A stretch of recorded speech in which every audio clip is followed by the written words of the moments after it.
for the last 2 years. The media and Wall Street has tried to paint a soft landing as a possibility and the ability to keep going and recovering and everything's going to be fine and we don't even have any kind of economic diminution at all.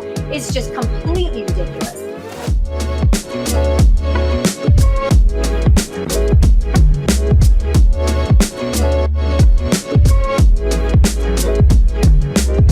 Welcome everybody. I am your host for Crashes and Taxes. This podcast, I am Rebecca Walser, and I'm super glad to be with you. This is going to be a brief podcast this week. I am doing a lot of traveling, and you will see me a lot this week, but on the media, but I am going to go ahead and get the podcast done. And I just want to discuss today Bidenomics and the degrading now of our economic situation. So Friday's numbers for August numbers came out on Friday, September 1st. And they came in a little, kind of where we were expecting them. However, the unemployment rate ticked up from 3.5% to 3.8%.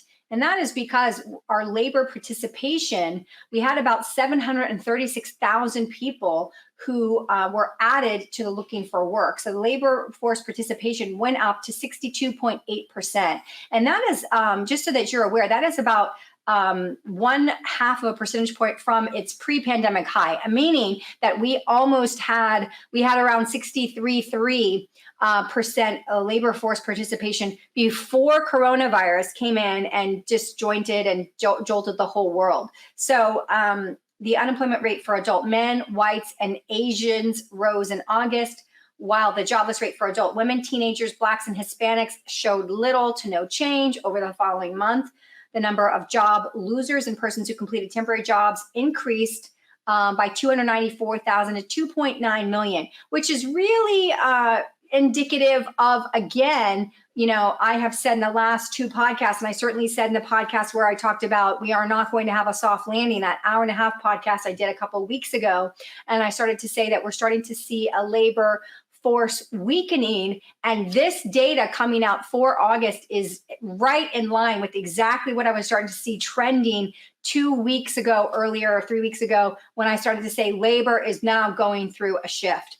So today, I want to talk to you about a little bit about labor, and then we're going to go into Bidenomics. And I don't have any slides today. I just want to talk to you today. It's going to be a brief podcast, maybe 25 minutes max, just to give you a kind of an update about what Biden is saying and what his, surrogates are saying and what the reality economically is, just so that we're all kind of speaking the same language. So the one thing that I want to state is that we added 187 jobs in August, the exact same amount of jobs that were added in July. So July, again, was 187,000. It's kind of unusual to get 2 months in a row with the exact same number. And that number is not even a round number. It's just like 187,000. It's kind of randomly odd number to get that 2 months in a row. A little bit weird there, I thought. But then what we started to see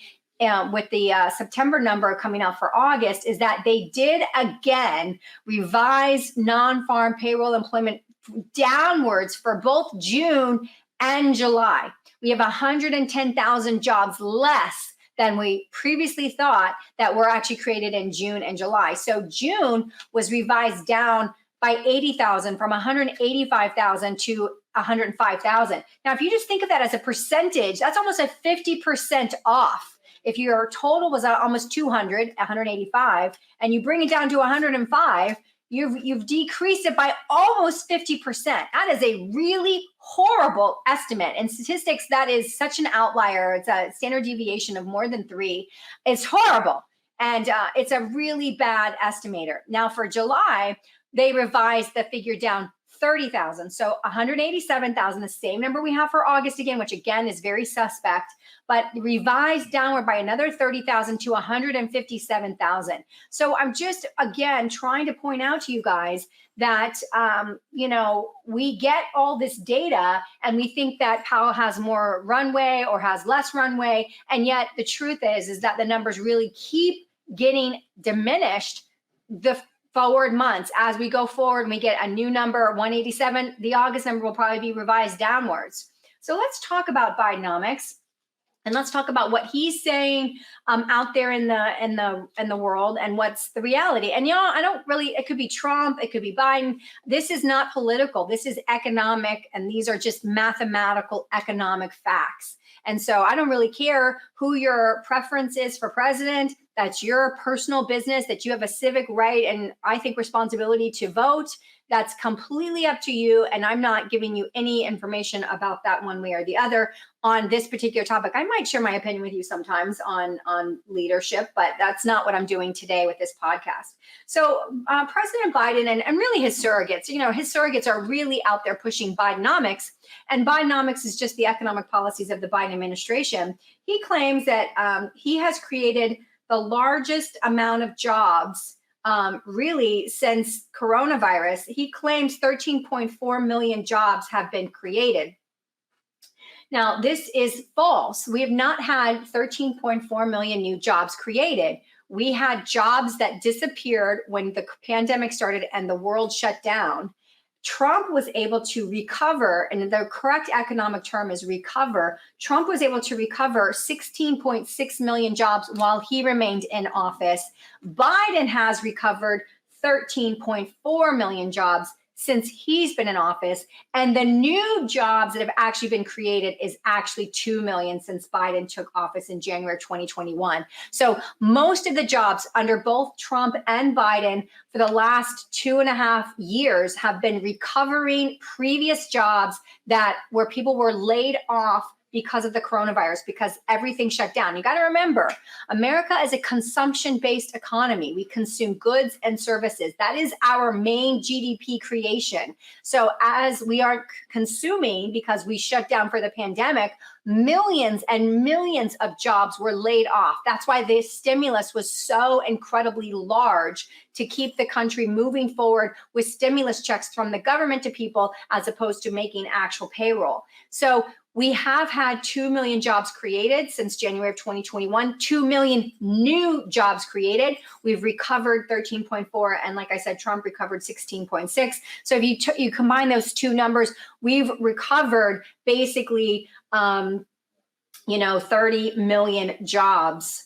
30 million jobs since the shutdown.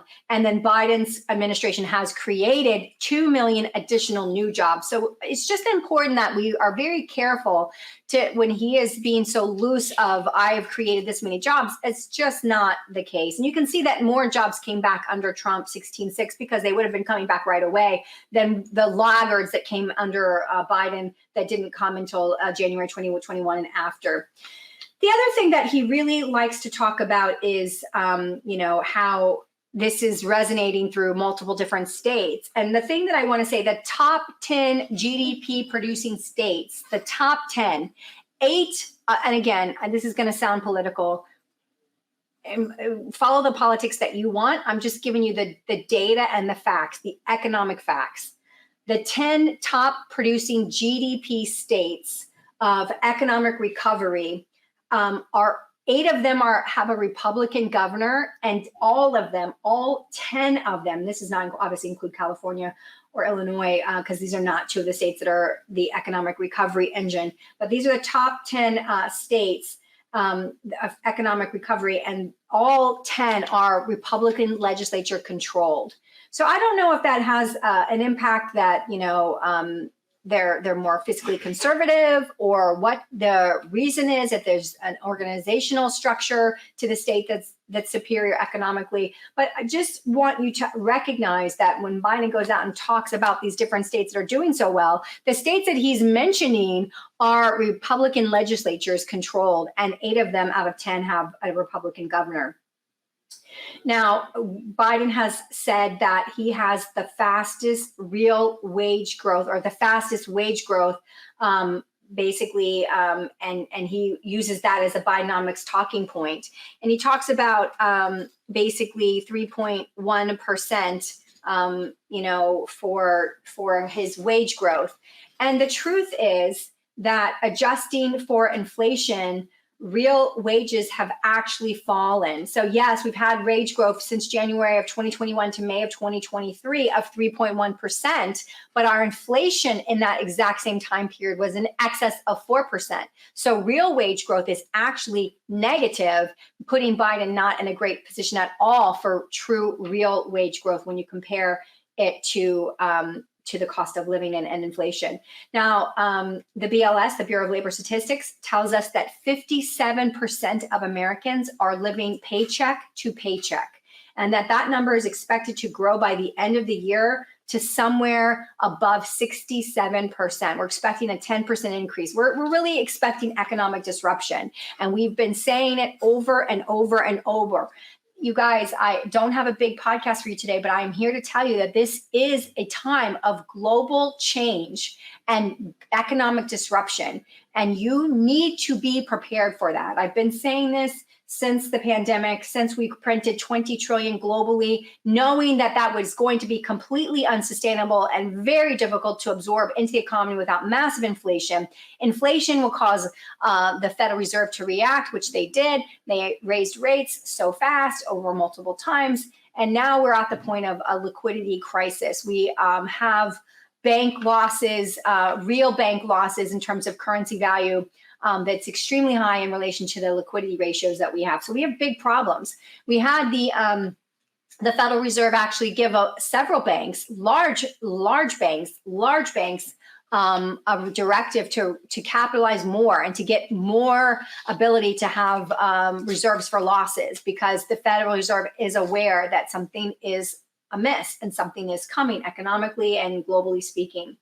The other part of Biden is in Q2, for the first time ever, we actually had our credit card debt pass $1 trillion, consumer debt and revolving consumer debt in America, and that's credit cards.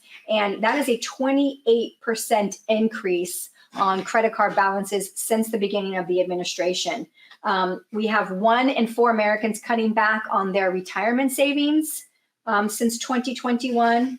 And the equivalent loss of about almost $10,000 in the cost of living. So it's costing the average American family $9,300 more to buy exactly what they bought pre-pandemic to post-pandemic. So that is huge. I mean, if you think about the average Social Security check or the average, lower income, middle class income, that number costing almost $10,000 more a year is substantial. It's almost $1,000 a month.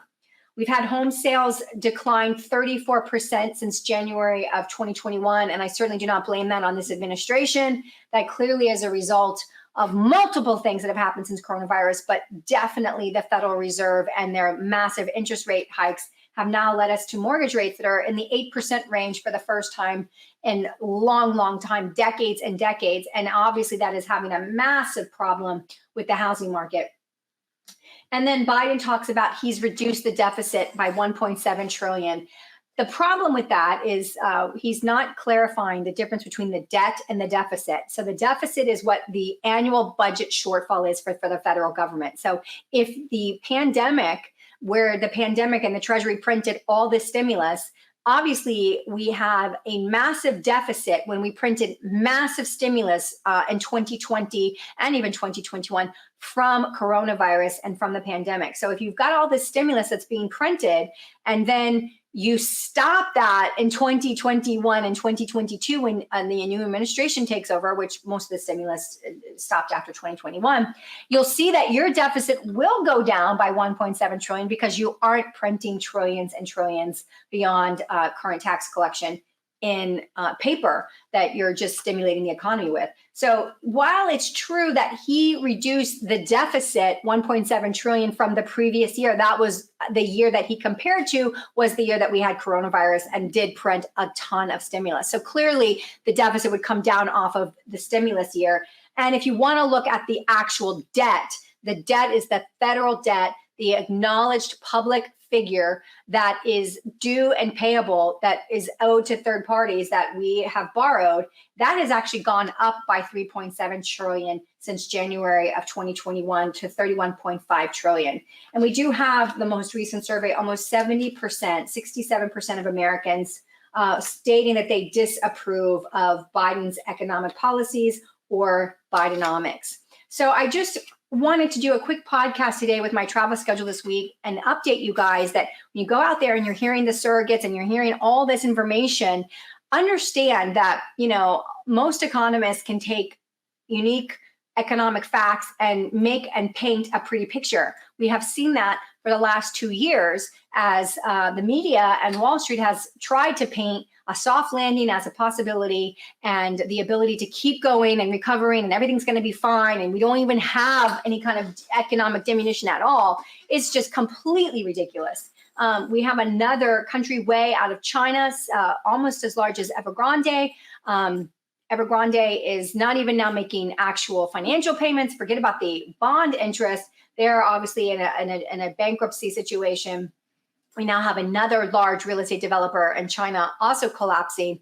So we are experiencing massive changes in global orders, purchases, manufacturing, services, employment, labor. All of these things are adding up to absolute recession on the horizon.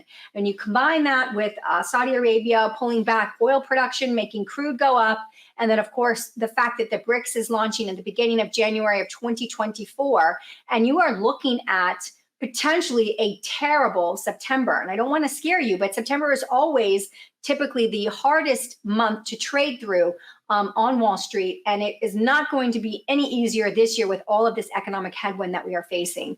So I just want to encourage you to always ask questions, ask for the data, dig deeper, and really get the sense of what these people are talking about when everything is so pie in the sky great with economics. Because truly right now, even 6 months from now, I believe we will be in the position to look back at what happened and say the writing was on the wall. And even though it gets frustrating for someone like me that constantly looks at the data to reevaluate and to reassess economic positioning and where we should be, it's very frustrating to see the economic positioning that we should have and then hear, the administration and the propagandists out in the media say, everything's great, soft landing, soft landing, soft landing.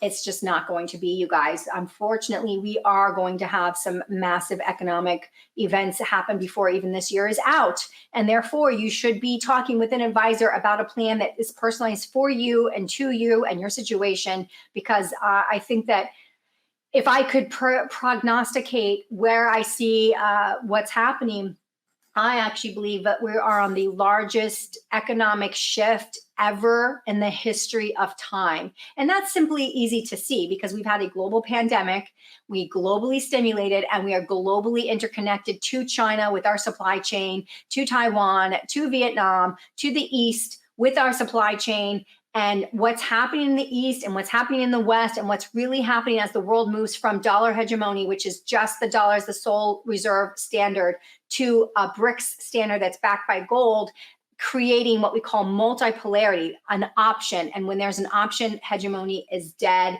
and we will have multipolarity. We are in the process of moving into multipolarity. It has begun. It will not stop.